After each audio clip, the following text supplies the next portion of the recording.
at the last 5 weeks of making this movie. I just finished locking the movie just a few days ago, and I flew out here to Los Angeles to do the score here with the full orchestra with James Newton Howard. And it's really a beautiful end to the process of filmmaking because it's basically 100 people playing the musical emotion that you've decided on, and it's a very powerful thing. This whole process of a year and a half of making it from the time I wrote it, they're finally doing the last voices of it, and it's a big deal to be there at the last moments.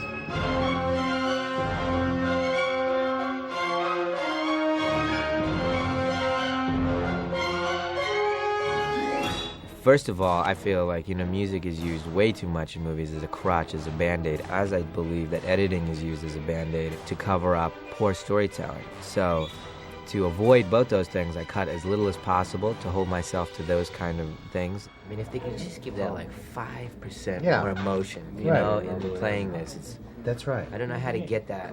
Well, they just... Right. I think if we just do it again, and they'll get it right. It's really one of those things you just get. Just say 5% more love. Every single movie, of the last 3 movies, there's been a moment where I go, we're not going to score this movie. Don't score the horror part of this movie at all. And only score the flashback out into the Meryl Epiphany, all the Epiphany stuff, But my process always starts that way. We're not going to have any music in this movie, all right, James? Just don't worry about it. And then James understands the story so well, the story that we're telling. I come in and I say, well, what would you do here? There's always an enormous advantage to working with somebody more than once, provided it's a good relationship to start with. And when Knight and I first met on The Sixth Sense, he felt that the music really didn't have a singular life of its own beyond the movie. But by the time we got into Unbreakable, we had become friends to an extent, so the rapport was more complete, it was easier. And we started an idea, which we followed through with Signs, where having storyboarded the movie for me, I then returned to Los Angeles and wrote music before he started shooting the movie. I gave him the screenplay, and I brought him down to Philadelphia, and I brought the music editor down, and I walked them through the movie. I literally talked them through the movie. I said, okay, the movie opens like this, and I showed them the drawings, all the storyboards, and I literally performed the movie for however it took me, like an hour and a half. The main title that you see over the opening of the movie was written before the movie was ever shot, and it's based on a 3-note motif. And that motif is reprised throughout the movie in all kinds of benevolent, hostile, threatening, mysterious kinds of ways.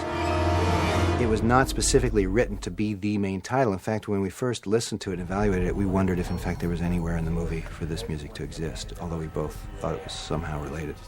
And I think it was kind of a stroke of genius because it starts the movie off in such a mind-blowing way, and just the level of intensity, it's very unexpected. What it does is it sets up a context of expectations. So you know that what you're listening to in the main title is going to happen sometime in the movie. You just don't know where, and you don't know quite how. It informs people about what they're about to see. I said, James, everything's going to come from that. Then he didn't write anything for a long time. He went away and he actually did another movie. And then I went and shot the movie and edited the movie.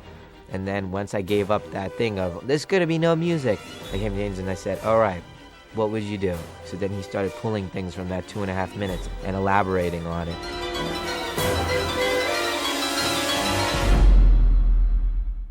I don't want the force issue. I just need a little bit more. We're talking about a little bit more at 65. The last sequence was, without question, the most difficult film music I've ever written, the biggest challenge. It starts off as a moment of utter disbelief and shock and horror. Goes through moments of recognition. Hi, sweetie. Hi, baby. The building part after the flashback when he sees the bat on the wall, that's 3-note motif. And very quickly does an about face and ends up in a very tender moment. The whole thing was about structure, which is really the secret to any writing, whether it's music or words. I was trying to go back to my 3-note motif as much as possible. That's when the music is really sort of flexing its muscle, and these three notes have really sort of unified to be a force. It was just the most difficult getting it right kind of process that I've ever been through. For me, so far, Tom, I would go first half. This one, Yeah. half meaning up to the couch, Okay. and then couch on. Let's do one more live. Yeah. Okay? Okay, great. Yeah, I just want a couple adjustments. Let's do it. Great.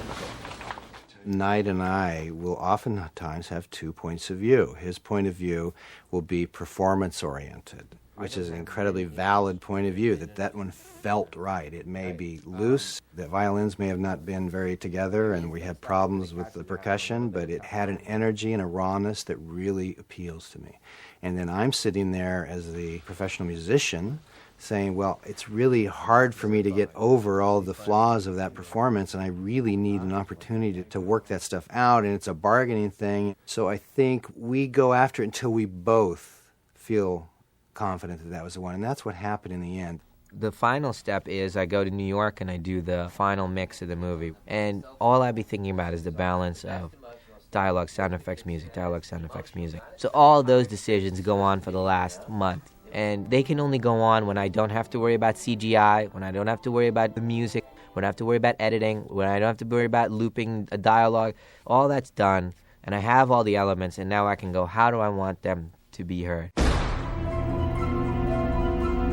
I think my music sounds better with effects, with sound effects, with some crashes, with the monster screaming. That was how it was designed. If I was going to write for absolute silence, I would have written different music. So I'm very comfortable with the collaborative aspect. I will defend my music as sort of comfortably and as strongly as is appropriate, but at a certain point, I relinquish control of it and understand the fact that, this is somebody else's movie they made, and I am there to enhance and realize some vision with this idea. So we always get there.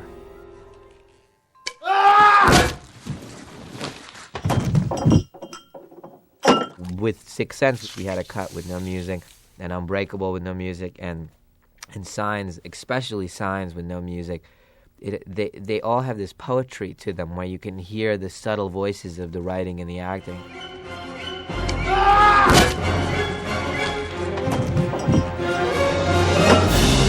And then ultimately, when you believe this movie can play with no music, not a drop of music from beginning to end, then you trust that James Newton Howard, your partner, can come in and improve the movie.